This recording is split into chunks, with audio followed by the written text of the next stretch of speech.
Welcome to 10 with Tom, where we explore faith 10 minutes at a time. But obviously, I'm not Tom, and we're going to do one with Wayne. So I hope that in this time we form something of a connection together. And today we're talking about the truth that we're writing the story of our lives 1 minute, not 1 minute at a time, one decision at a time.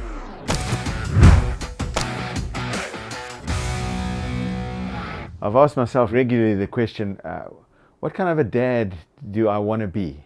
So it's kind of thinking of the end, or what my life is going to be like later on, or how I will be described. What kind of a dad do I want to be? What kind of an employer do I want to be? What kind of a pastor do I want to be?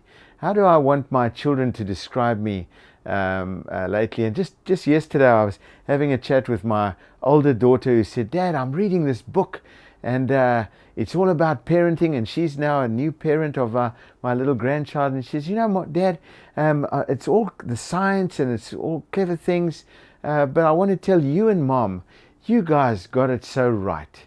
It was like music to my ears. My child is is describing her early years, or my being dad, as being so right. It's like she's discovering it for the first time.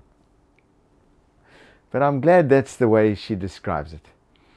So asking that question, it's like we are writing the story of our lives one decision at a time. And if we're looking at the end, the outcome, if we begin, as Stephen Covey says, with the end in mind, what kind of a dad do I want to be?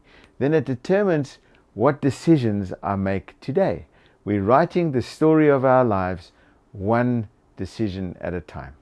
It's what we talked about on Sunday, really, that the way we make good decisions is we think about the end. We think about what kind of a story do we want told about us, and then that helps us make this decision well. So today, just in a moment, I was inspired by the decision of a young man.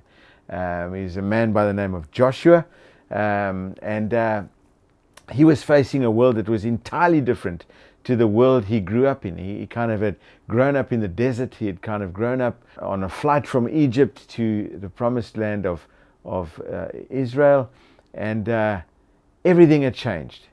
And he had to make a decision. And I just love the decision that Joshua made at that time.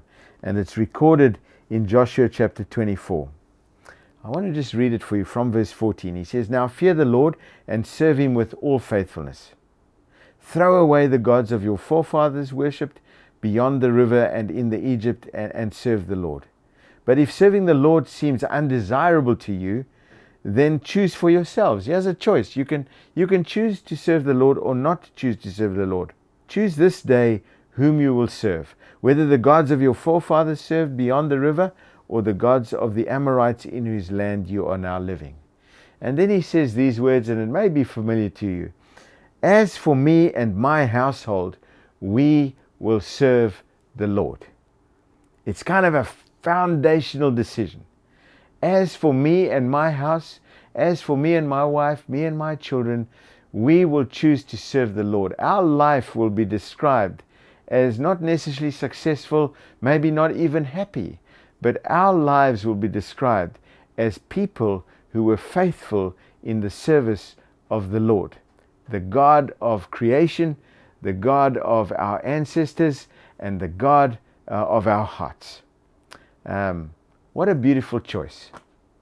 I must say, for me and our household, we have made that choice years ago. We will serve the Lord. And every decision we make, we filter through that. Is this decision in service of the God we know, who loves us, who's forgiven us, who has a plan for our lives, who wishes for us to be prosperous in its broadest sense of definition? Is this decision in service of God? Paul, in the book of Colossians, he would give a simple instruction that I think helps us do that. Colossians chapter 3, he says, "And whatever you do," so whatever you do, whatever you decide, whatever you do in word or in deed, do it all in the name of the Lord Jesus, giving thanks to God the Father for him. This has been a beautiful verse for me. It's like in cricketing terminology, you appoint Jesus as the umpire, And in a way, whatever you do, whatever you say, whatever decision you make, you say, how's that? And if Jesus says, that's okay, then you do it.